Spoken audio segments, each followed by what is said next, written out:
Ginpasiguro ni Iloilo City Mayor Raisa nga hindi maapektuhan ang mga pumuliyo sa syudad sa nationwide transport strike na patigaynon sa mga adlaw. Sa interview sa Bombo Radio kay Joy Fantilaga Gorsal, ang spokesperson ni Mayor Raisa, ginpahayag sa pagpatawag sa alkalde sa Western Visayas Alliance of Transport Cooperatives and Corporations Incorporated.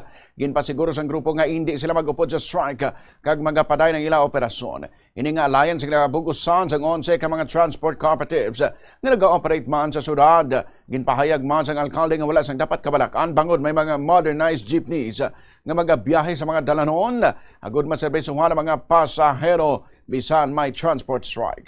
Para naman nga ginaprioridad sa alkalde nagkakaigo nga tikang agud hindi tuman nga maapektuhan ang pumuliyo sa nasambit nga untat biyahe.